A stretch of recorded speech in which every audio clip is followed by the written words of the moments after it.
Buenas a mis queridísimos estudiantes de cuarto de secundaria. Sean cordialmente bienvenidos a una nueva clase de literatura. En esta oportunidad estaremos abordando la literatura del romanticismo. Acompáñenme.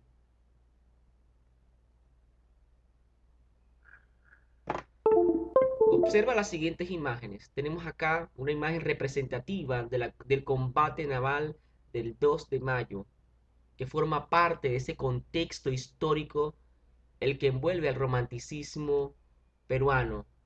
Allí tenemos otra foto icónica e histórica para el Perú, la muerte de Ramón Castilla, y un héroe nacional, José Gálvez. Todos estos acontecimientos forman parte, como les dije, del contexto el que envuelve al romanticismo peruano. Pero antes veamos qué es el romanticismo en primer lugar, ¿no? Recordemos que el romanticismo no surge en Perú, sino en Europa, específicamente en Alemania. Es un movimiento artístico y cultural que apareció por primera vez en Europa alrededor de la segunda mitad del siglo XVIII y la primera mitad del siglo XIX. Su origen tiene que ver con este grupo de literatos muy jóvenes en Alemania que se reunió con el propósito de cambiar el estilo que veníamos manejando, un estilo racional, un estilo bastante metódico de la literatura, y buscaba darle protagonismo al poeta, al sentimiento por encima de la razón. Este movimiento de literatos jóvenes en Alemania se llamó Sturm und Drang, que significa tempestad e ímpetu. Surgió en Alemania a finales del siglo XVIII como una reacción contra el racionalismo neoclásico. Para nadie es un secreto que el neoclasicismo era un movimiento literario bastante racionalista, donde prevalecía el conocimiento, la ciencia y la razón por encima del sentimiento y del individualismo del ser humano. En el romanticismo, por eso que el romanticismo surge como una respuesta a este movimiento neoclásico. ¿Cuáles fueron los principales representantes de este movimiento romanticista que surge en Alemania? Tenemos a Gotthold Spahn Lessing, Friedrich Schiller, Johann Griffith Herder, Johann Wolfgang van Goethe, o mejor conocido como Goethe, y Johann Georg Heyman. El más importante de todos ellos, hablando del romanticismo universal, quiero aclarar, fue Johann van Gogh, ¿no? Definitivamente, este representa la figura más importante de la literatura del romanticismo universal. ¿En qué contexto histórico-cultural se da el romanticismo universal? Se da en medio de situaciones bastante complejas en el mundo, en Europa, en la Europa naciente, una Europa que estaba buscando una libertad, una identidad patriótica, y de allí se da en medio de una revolución francesa, que fueron movimientos preindependentistas que se dieron en Francia, donde se difundió los principios principalmente de libertad, igualdad y fraternidad. Precisamente estos principios estaban dirigidos por los filósofos Voltaire, Rousseau y Montesquieu. También se da en medio de la revolución industrial, que fue ese auge de la máquina, ¿verdad? Ese cambio del sistema agrícola a un sistema mucho más industrial, donde permitió el avance de una sociedad moderna, ¿verdad? De una sociedad agrícola a una sociedad bastante modernizada. Se crearon grandes universidades, grandes ciudades, y el mundo comenzó a modernizarse gracias a este movimiento de la revolución industrial. También, por supuesto, tenemos las campañas de Napoleón Bonaparte y la guerra de los Estados Unidos por la independencia. Finalmente, tenemos que mencionar el auge que tuvo el arte, sobre todo en la pintura, la arquitectura y la escultura. Dentro de las características generales del romanticismo universal tenemos que destacar la exaltación del sentimiento y la pasión. Recordemos que en este movimiento sobresale definitivamente el sentimiento por encima de la razón, el individualismo, porque percibe al poeta desde un punto de vista individual, concibe los sentimientos, la pasión, ese sentimiento, esa voz interior del poeta emanada a través de la palabra escrita en el romanticismo.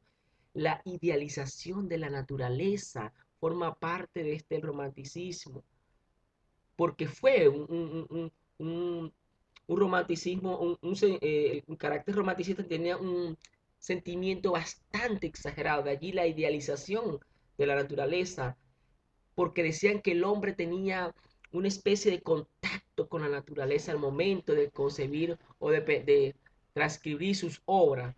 El afán por lo misterioso y la libertad de pensamiento y expresión. ¿Por qué la libertad de pensamiento? Porque recordemos que se le dio libertad al poeta para que pudiera expresar sus sentimientos.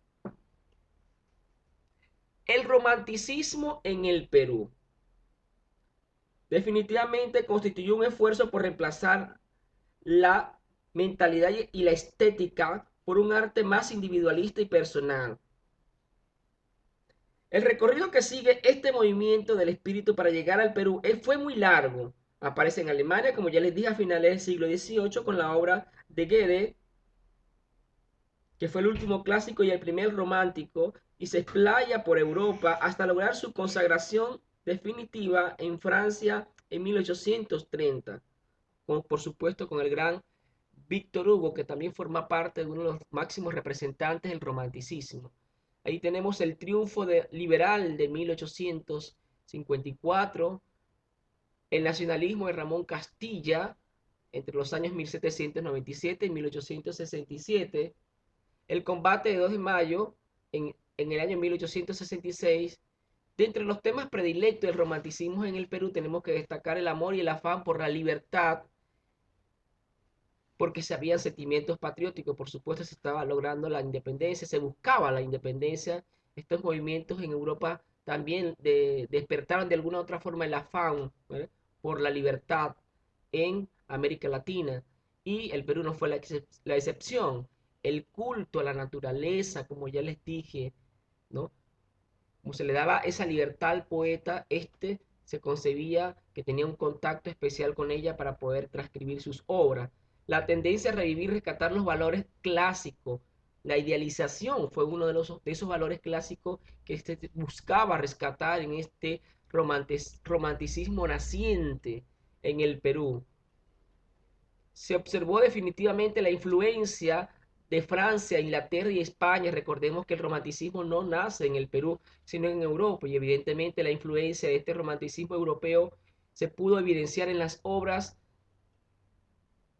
del Perú.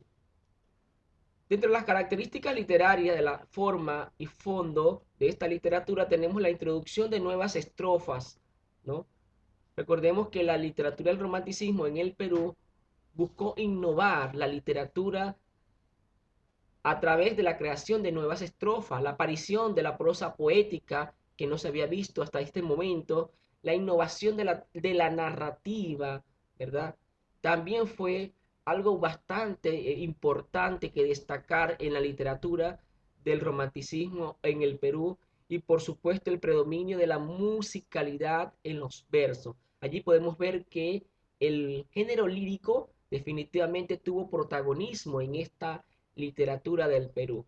Dentro del fondo, por supuesto, se le dio énfasis en lo intimista, lo sentimental y el individualismo, el nacionalismo y patriotismo. Recordemos que estábamos en un contexto donde los países no solamente europeos, sino de América Latina luchaban constantemente por esa libertad, por esa independencia, y la admiración por el paisaje exótico o melancólico, características que también eran parte del estilo clásico del pasado y que se retomaba en esta literatura del romanticismo. En América Latina definitivamente tenemos allí que en el Perú su máximo representante es Carlos Augusto Salaverry y su obra más representativa, Diamantes y Perlas. Por supuesto, el ícono, símbolo del romanticismo en el Perú, no podría dejar de nombrarlo, al gran Ricardo Palma y sus tradiciones peruanas. Nicolás Corpancho con el poema cruzado, Clemente de Altaúz, José Arnaldo Márquez con Notas Perdidas, Luis Benjamín Cisnero con el pabellón peruano. En Ecuador resalta Juan León de Mera con Cumandad, Juan Montalvo con capítulos que se olvidan a Cervantes. En Argentina, por supuesto, el gran Esteban Echeverría con Elvira o La novia de plata, Domingo Faustino Sarmiento Facundo, José Hernández con Martín Fierro.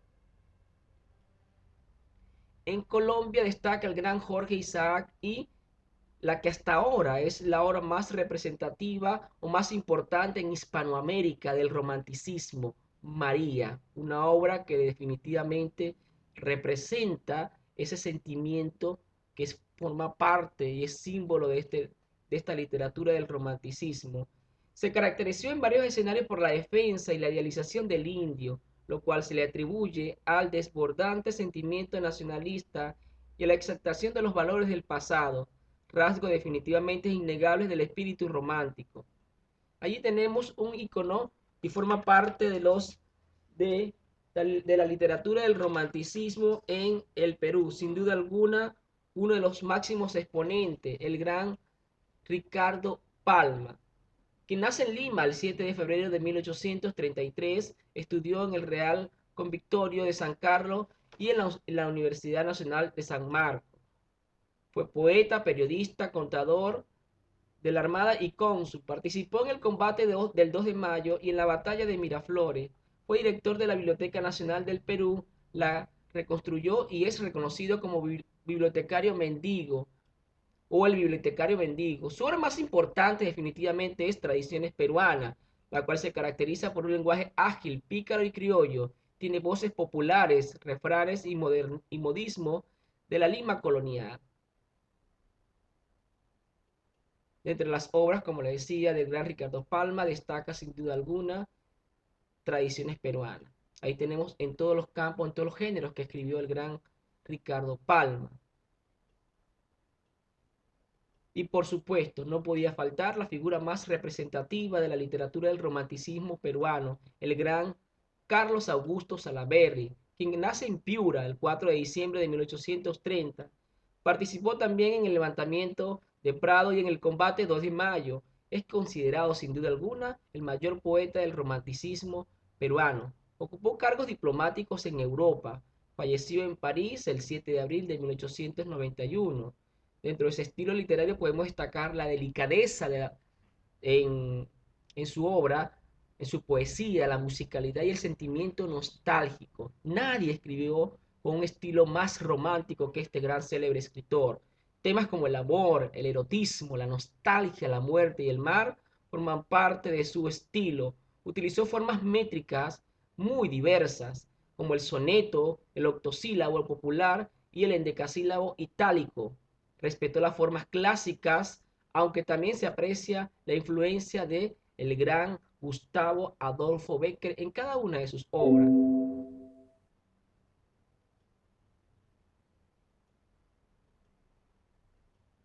Sus principales obras, por supuesto, Diamantes y Perlas, Albores y Destellos, Cartas a un Ángel y en el teatro Atahualpa y El Bello Ideal.